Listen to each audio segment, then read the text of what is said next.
My dear student, question 4 of exercise 3.2। इस question के अंदर 4 पार्ट हैं। चारों पार्ट में दो दो समीकरण दिए हुए हैं, दो दो इक्वेशंस दिए हुए हैं।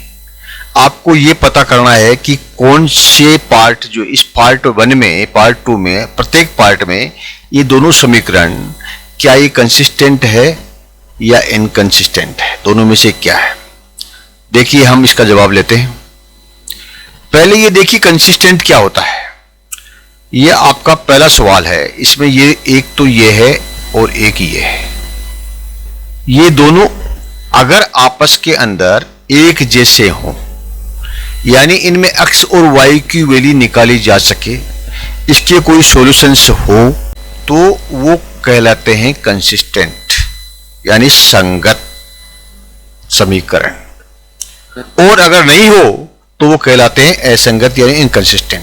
तो हमें ये जानने के लिए कि ये कंसिस्टेंट है या इनकंसिस्टेंट है, पहले इनकी वैल्यूज को ज्ञात करना होगा। दोनों समीकरणों के कोएफिशिएंट्स जो हैं वो समान है कि नहीं है। देखिए ये पहला समीकरण है x प्लस वाई बराबर 5। इसको हम क्या करेंगे, इसको हम a1, इसको हम b1 और c को हम c1 बोलेंगे। और दूसरे समीकरण का जो है इसको हम बोलेंगे a2 और b2 और c2। ये हमने क्या किया है, सिर्फ अपनी सुविधा के लिए जानने के लिए। अब a2 का कोएफिशिएंट गुणांक क्या है, 1 है, आपको पता है, ओके। और b1 का क्या है, y है, तो y का मतलब ही 1 हुआ। और इसका क्या है, c1 का है 5। और अब देखिए इधर 2x, a2 का गुणांक क्या है 2, b2 का क्या है 2 और c2 का क्या है 10। ये हमारे गुणांक आ गए। यानी हम इसके नीचे इसको लिखेंगे, इसके नीचे इसको लिखेंगे, ये इसके अनुपात हो गए। ये जो है इसके अनुपात हो गए। अगर ये सब जो है अनुपात जो है अगर समान हो, अगर इसको हम 5/10 को काट दें 5 से, तो ये क्या हो जाएगा 1/2। इसका मतलब क्या हुआ कि 1/2 बराबर 1/2 बराबर 1/2। ये तीनों जो है समान हो गए।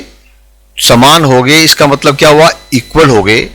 तो ये अगर तीनों इक्वल होते हैं तो क्या बनेगा, इनकी जो रेखाएं बनेगी इसके ऊपर, ठीक है, वो एक जैसी बनेगी।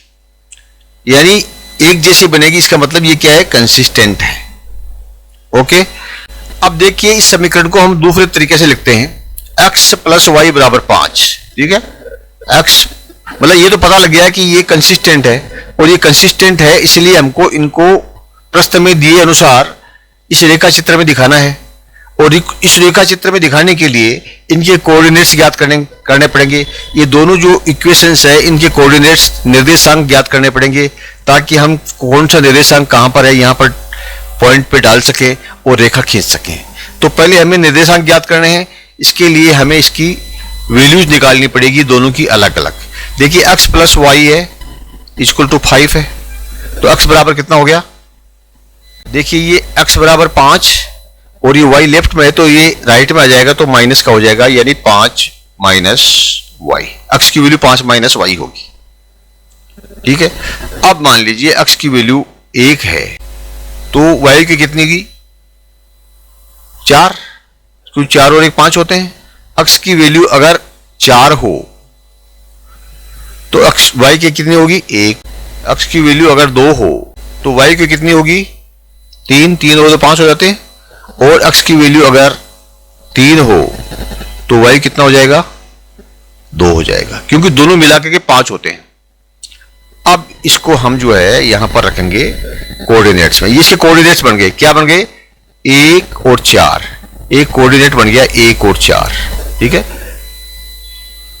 कैसे 1 4, एक कोऑर्डिनेट तो ये बना। दूसरा क्या बना 4 1, 4 1। तीसरा क्या बना 2 3, और चौथा क्या बना 3 2। ये है निर्देशांक, यहां रखने हैं हमको। कैसे रखेंगे 1 4 मतलब x का 1, ये जो लाइन x एक्सिस है ये लाइन वाई एक्सिस है, एक्स एक्सिस के ऊपर ये 0 से शुरू होकर प्लस के हैं, यहाँ प्लस का 1 है, ये मतलब ये यहां पर आया। और y के 4 यानी ये वाली ऊपर वाली लाइन है, ये y एक्सिस है, इसका 4 ये कहां मिल रहा है, यहां मिल रहा है। तो ये पॉइंट हो गया क्या, ये पॉइंट हो गया 1 4, ये कोऑर्डिनेट्स क्या है 1 4, ठीक है। दूसरा क्या है 4 1, तो इधर 4 और इधर 1 यानी यहां पर ये दूसरा कोऑर्डिनेट हो गया 4 1, ये हो गया आपका 4 1। 2 3 कहां है, ये 2 का यहां है, 3 का यहां है, ये क्या हो गया 2 3, और 3 2 यानी इधर 3 और ऊपर 2 यानी ये हो गया 3 2। ये कोऑर्डिनेट्स हमने इसके ऊपर लगा दिए, तो इस लाइन को हम मिला देंगे। ये क्या हो गई, ये आपका जो समीकरण है x प्लस वाई बराबर 5, ये इस तरह से हमने लिख दिया इसको, ठीक है। अब दूसरा समीकरण लेते हैं 2x प्लस 2y बराबर 10, ठीक है। देखिए इसको थोड़ा सा मिटा लेते हैं। 2x प्लस 2y बराबर 10, तो 2x बराबर 10 माइनस 2y, ओके। तो x बराबर 10 माइनस 2y अपॉन 2, या हम कह सकते हैं कि x बराबर 2 का भाग दे दो इसमें, 5 माइनस वाई, वही आ गया जो पहले आया था, x बराबर 5 माइनस वाई, x बराबर 5 माइनस वाई, ठीक है। ये जो पहला जो अपना समीकरण था x प्लस वाई बराबर 5, तो यह 2x प्लस 2y बराबर 10 है, इसका आधा कर दो तो x प्लस वाई बराबर 5 हो जाएगा।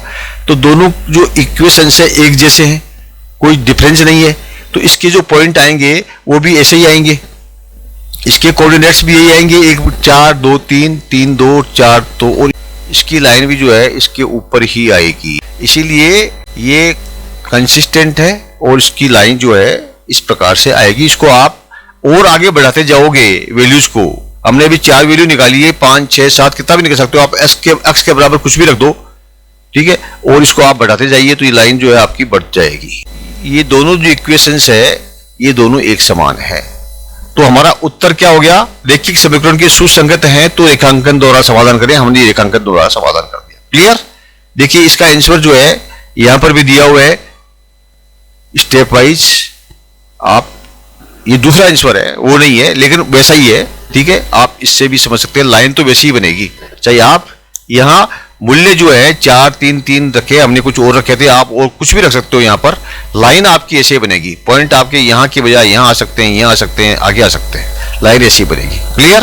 Thank you my dear student, please like and subscribe